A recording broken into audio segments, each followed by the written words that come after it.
Hey, what's good, self-direct investors? I hope you're all doing great, and I want to welcome you back to my channel. If you're new here, my name is Jordan. I'm the mind behind Make More Capital, and today we're back with another episode of This Week in Cannabis News from January 2nd to the 8th. Now, before we jump in, if you enjoy this video or you learn something, please just leave a like on it, as it really helps out my channel. And of course, if you want to learn how to take advantage of this generational investment opportunity, subscribe below so that you don't miss any future videos, but then there's plenty of content for you to go back, rewatch, and educate yourself with, as I've tried to put all the news and facts in one place so you can watch episodes over time to learn about the evolution of the industry, identify top companies that you keep seeing pop up, and take advantage whenever you feel ready if you wish to do so. First, a quick apology for the lack of videos, and to anyone who's been expecting episodes since Christmas, that is my bad, but I guess I just need a little bit more time because I usually like to be wined and dined before I get fucked by Chuck Schumer yet again. But hey, we're all in the same boat, so I just want to say thank you for your patience and for the kind words, and you are all right. The reality is that the situation and the state-led growth story on the ground has not changed, and while it does suck that Congress has failed the American people yet again, I gotta highlight the facts that are happening on the ground and the fact that this industry is not going anywhere. And so let's get to it. So thank you, Tom Engel, for sharing this one. Big news. Illinois Governor J.B. Pritzker announced that the retailer in the state sold $143.9 million worth of legal recreational cannabis products in December, a new monthly record. And this is just for adult use, not medical at all, as cannabis sales in all of 2022 grew 12% from 2021. And so this is obviously in Illinois alone, but great to see the sales up 12% despite the fact that they did not introduce any new dispensaries. This was still with the same 185 dispensaries that they had the year prior. So good to see sales moving up in a healthy direction. So this Marijuana Movement article I will put in the description below. Well, this data comes right from the state, so of course you can grab the link in the description below. But if we take a look at December, we can see a record number of items sold, up to 3,446,978, up from July, the previous record, which was about 3.25 million. In-state resident sales jumped by a big amount, up from 91.2 million up to 102.4 million, which we love to see. And of course, that was because we're anticipating a big December to end the year off. Out-of-state resident sales did increase to 41.4 million, up from 39.2, for again a big jump in December, 143.8 million, up from 130.4. And typically, as we like to see, March and April will be the first spike in a year, then in July, and then the spike jumps back up in December. And so taking a look at this full year, starting in January to 117 million, up to 143 million, let's just compare quickly 2021.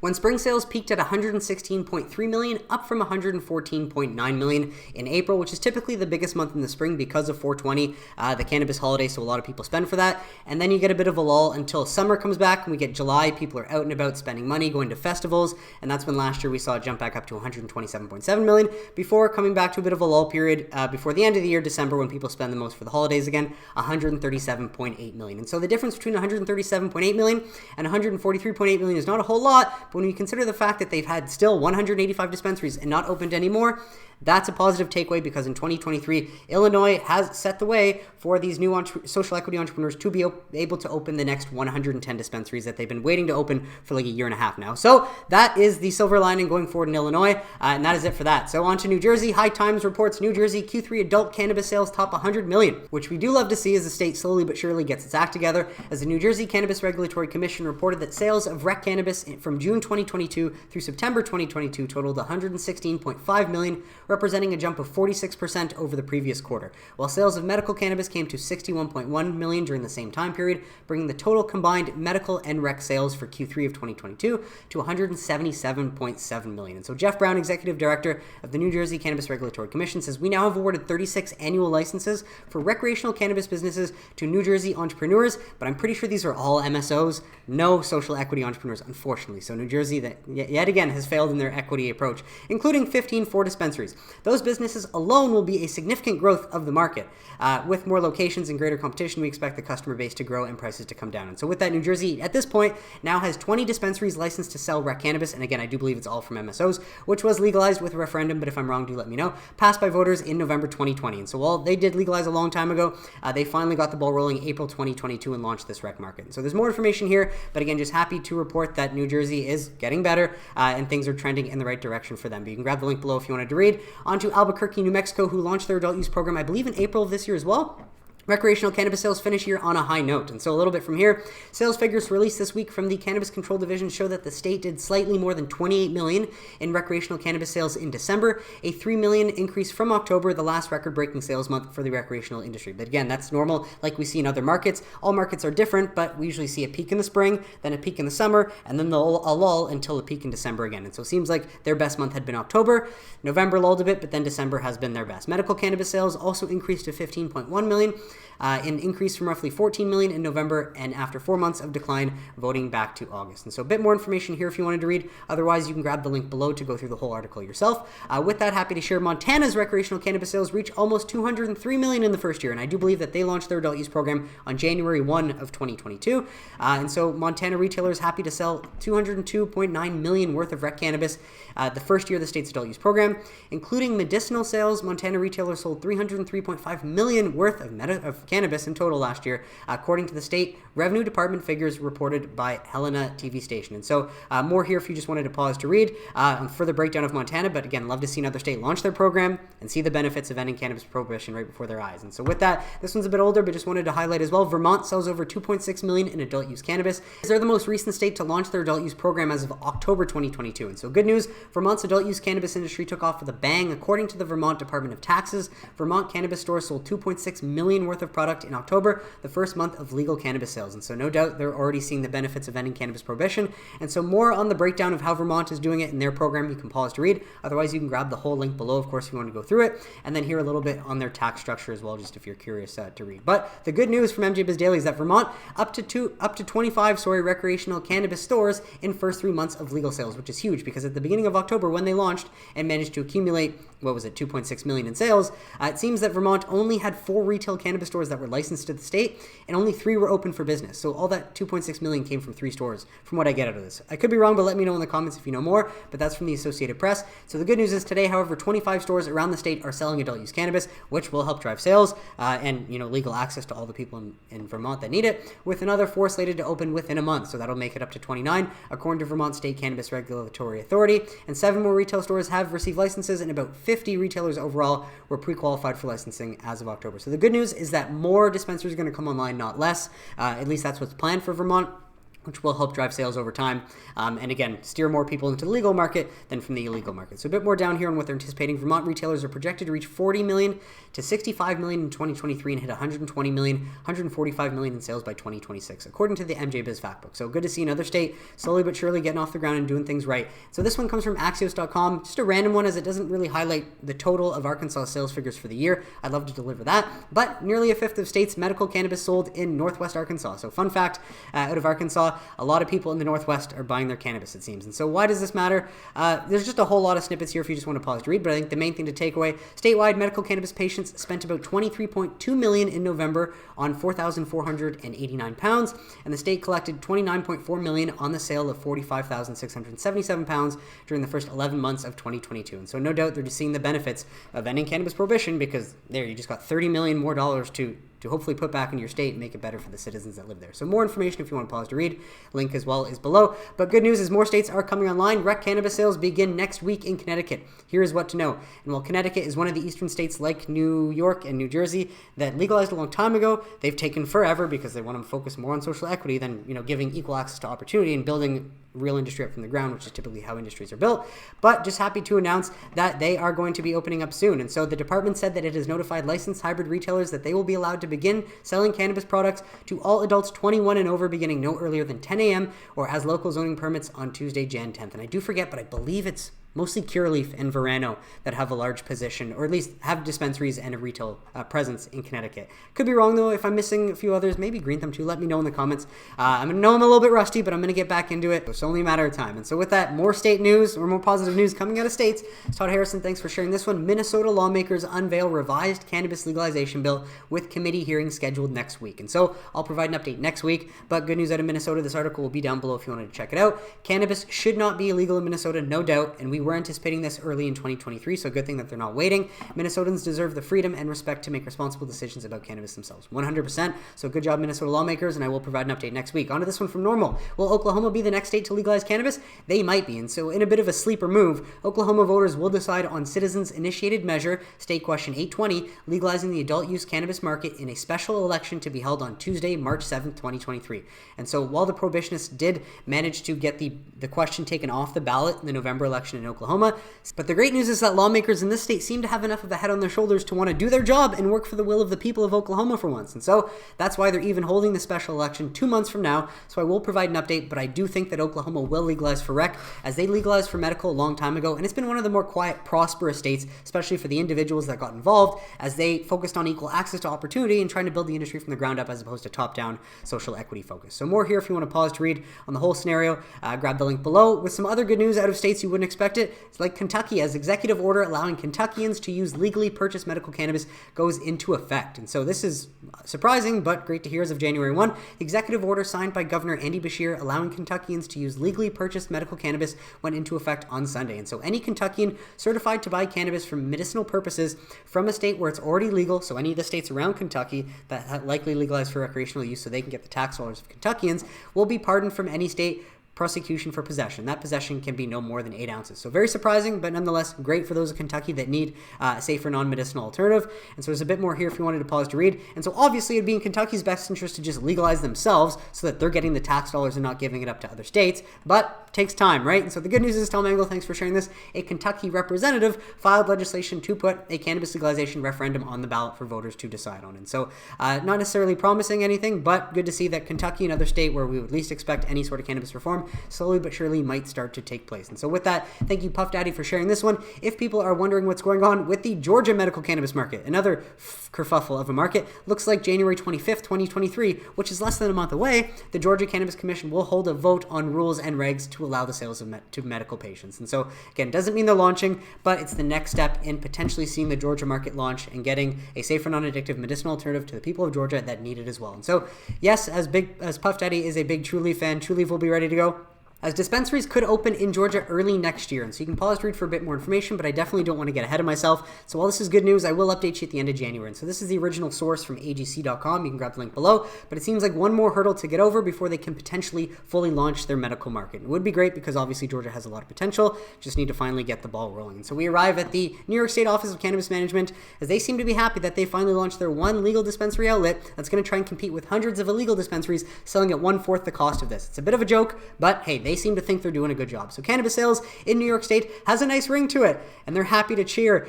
Come through to 750 Broadway at 420. We're blazing our trail to equity. Yeah, like what does that even mean? And I'll tell you what I believe it means, especially based on watching a lot of these social equity states fuck things up after a long time, and coming from the perspective of someone who studied at university from 17 to 20, studied history and sociology, and someone that was a very leftist, idealist revolutionary back then, but now I'm 30 years old, I've matured, and I'd realized that's just not how the world works. So as someone who studied communism, Marxism, socialism, and capitalism, and believe me, when I was young and naive, I thought capitalism was the problem and that the other three could be improved upon. Now I believe the opposite, but I'm familiar with the term equity in the Marxist context, and it does not mean what the layperson would likely think it means. We're blazing our trail to equal access to opportunity. So this is how I read it. We're blazing our trail to make all those we promised an opportunity in the industry equally poor. And that's essentially what they've done to all the people that they promised, especially in New York, that would get a license based on being harmed by the war on drugs. Because that's equity in the Marxist context. Redistribution based on what the chosen decision makers, in this case, the New York State Office of Cannabis Management, deem as fair, and that sort of thinking just does not belong in America. Instead, equal access to opportunity would be the American way. And I bet that if you ask the average American person what they think equity means in this context, they're going to say, oh, giving everyone an equal access to opportunity. I could be wrong, just sharing my 2 cents. But New York, hey, you've got one open. Hopefully you can open many more sooner than later. And I wish you luck with the rest of your rollout. And so with that, on to Office of Medical Cannabis Use coming out of Florida. Looking at dispensaries approved this past week, we see Air Cannabis Dispensary, a new one in Palmetto Bay, Green Dragon in Leesburg, and INSA in Hudson. So 3 new dispensaries opened up, and if we look at the qualified patient count for this past week, their qualified patient count increased to 781,354, which represents an increase of 2,573 patients week over week. So of course, if we scroll down, we can see dispensations for December 30th to January 5th, so over the holiday. Of course, big numbers expected. So we got all the MSOs that operate in the state of Florida, the number of dispensing locations that they have, have the number of milligrams of THC sold for this past week, the number in milligrams of CBD sold for this past week, and marijuana in form of smoking, so ounces of smokable flower sold this past week as well. So love to see it. You can favor this page and keep tabs week over week on what changes in Florida. But thank you, Pierre Gilles, for making this Florida THC market share comp sheet easily accessible so we can track the leaders in market share of this very competitive state. And so with that, we've got it in one resource. Typically, it doesn't change too much, but Trulieve leads the way. Cureleaf number 2 now, Air Wellness number 3, Mauve by Verano number 4, Sortera Wellness number 5, Fluent 6, Vitacan 7, Grow Healthy number 8. Very competitive, and I think it's worth noting that the longer any sort of federal reform takes, let alone any legislation like passing SAFE or getting rid of 280E, it's just going to be harder and harder as time goes on to be a mom and pop shop competing with any of these MSOs. And so obviously that's why Tier 1 seem to be the best place to put your money in the long run. Not advice, just my opinion. So with that, a few more stories. Thank you, Kyle Jagger, writing for Marijuana Moment, for sharing this one. New Border Patrol cannabis seizures have decreased by 95% over the past decade as states have legalized for recreational use and medical amid the legalization movement according to updated federal data. This is huge. This should be blasted on the news everywhere, and then we should be taking all the steps necessary to end the failed war on drugs. Of course, that would be in a perfect world. But the full year 2023 is already showing record lows for monthly confiscation totals. And so this is obviously great news. Not great for industries like big pharma, prison industrial complex, rehabilitation centers, alcohol, police forces that want to keep cannabis legal so they can keep getting big budgets. Obviously, those are the main things in the way from us actually ending cannabis prohibition. I think we're chipping away and we're getting there, but nonetheless, this is what you want to see because this is likely leading to less violence and less death, especially around the border and from organized crime. And so with that, a few studies to share. Christopher Ingraham, so thank you for sharing this one, Chris. Study, recreational cannabis legalization boosts agricultural employment and otherwise has zero effect on labor market outcomes. Love to hear that. As time goes on, contrary to what opponents have often tried to claim. And so the effects of recreational cannabis legalization on employment and earnings, I will put this link in the description below if you wanted to read through it.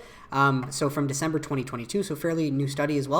And that one does come from the National Bureau of Economic Research. So another good takeaway. Well, thank you, Julie Holland, MD, for sharing this one. Authors concluded that cannabis treatment was associated with reductions in depression severity at 1, 3, and 6 months. Again, another big takeaway, why we ought to deschedule sooner than later and start researching the medical benefits as opposed to sticking to the status quo. As assessment of clinical outcomes of medical cannabis therapy for depression, analysis from the UK Medical Cannabis Registry. And so this one from PubMed. I'll also put this one in the description as well. And this one also fairly recent, I think, January 2023. So love to see that. With that one, this one comes from Forbes. FDA may regulate CBD within months. This could be big news. Obviously, CBD seems pretty harmless to the body. Sooner than later, it'd be better if we deschedule it so we can actually research it and find out. But the fact that FDA may regulate CBD within months and allow it to go into food could be a big step for the cannabis industry. I don't know much. I don't want to speculate, but just going to share this part. In an interview with Wall Street Journal on Tuesday, Janet Woodcock, the FDA's principal deputy commissioner and leader of the agency's cannabis regulation efforts, expressed concern about the safety of CBD and whether current regulatory pathways for food and dietary supplements are suitable for the substance. And again, had we researched this 50 years ago, we'd have all the data. Or I should say, if we researched it 50 years ago looking for medical benefits as opposed to looking for harms, which they couldn't find, we'd have all the data. We don't. However, the good news, the agency is interested in determining whether it is safe to consume CBD on a daily basis for extended periods of time or during pregnancy. And again, had we descheduled and done this research a long time ago looking for the benefits, we'd already know this. So it's better that we're considering starting to do this now than, continuing to waste time.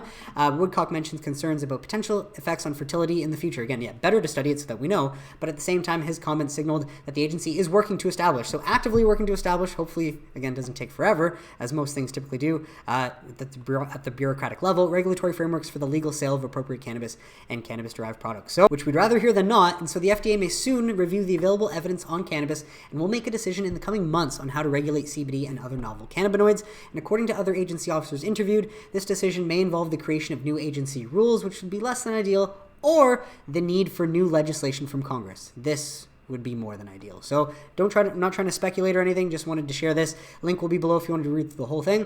And last few stories, just a few images to take away. Green Wave Advisors, obviously better safe than sorry in 2022, but here's to a brighter 2023.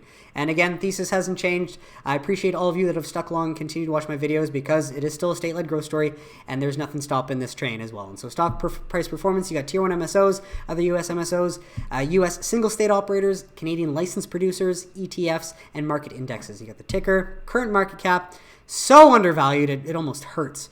2019, 2020, 2021, and unfortunately, and lastly, the measly 2022 year that we've just gone through. But I do consider it a valuable lesson and another great experience, especially for us young investors who have the courage to learn how to do this ourselves so that we can build wealth and avoid outsourcing and losing an exorbitant amount of money to fees in the future. If we can get through these growing pains early, get them out of the way and learn these lessons, I can't imagine that we're not going to be successful investors in the future. And if you can survive 2022, I think at this point you can do anything really. And so with that, Pink Horse Capital, thank you for sharing this one. Analyst consensus projections for Tier 1 US MSOs. Take this with a grain of salt, as these are projections.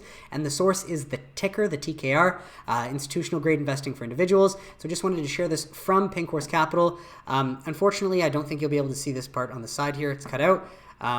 But for the most part, it's got sales across the board, gross margin, EBITDA, operational cash flow, capital expenditures, and free cash flow, looking from years 2022 to 2025. And so you can grab the link below if you want to see the whole thing, but just something to look at as we head into 2023, and hopefully things will go up from here. And so a few other resources to share: how Trulieve became the most dominant cannabis company in the world, featuring Kim Rivers Part 1. This is from the Dime podcast. And so I haven't listened to it yet. I do plan to listen to it because I do own shares of Trulieve, and no doubt I want to hear how they survived 2022. I want to hopefully hear that the harvest assets have been fully integrated into the new Trulieve entity and that they'll be cash flow positive again, and what their plans are for 2023. But if you wanted to hear something recent and update from Kim, and if you're interested in Trulieve, definitely recommend grabbing the link below to check this one out. And thank you, The Dime, for putting this one together and, not giving up on the industry as well. So lastly, this one from Norml: cannabis pardons and expungement by the numbers. And so while we've been fighting this fight for a long time, we're nowhere near done. But the good news is that, at least from my understanding, 2 million Americans have either been pardoned or expunged to date. And so while it's very difficult to reform everything at once, the incremental reform that we've made, got to celebrate that so far. So state level pardons down here, there's a lot more if you wanted to pause to read, or grab the full link below. State level expungements, same deal. Obviously large numbers done by the states, but it's just funny how they introduced this. On October 7th, President Biden became the first POTUS to issue mass pardons to those with low level federal possession convictions. But what we understood if you did a bigot, what you learned if you did a bit what we learned if we did a bit of digging. I got to keep this in here because it's hilarious, but what we learned is that there was no one at the federal level with low-level cannabis possession convictions. And so while Biden made that announcement, he didn't actually pardon anyone, but I just want to say kudos to the governors and those in charge in the states that have taken initiative and helped Americans by pardoning and expunging their records. And so again, we've come a long way. There's a lot more work, but I think this is just the beginning still. And that is it for today's episode, folks. I want to thank you so much for tuning in, and I really hope you got some value out of it. What did you think of some stories mentioned? Let me know in the comments if you have any questions or suggestions, and I'd be happy to address them. But besides that, if you enjoyed this video and you learned something, please just leave a like on it. Subscribe below if you don't want to miss any future videos, and I will catch you on Wednesday for a midweek update. Have a great weekend, everybody.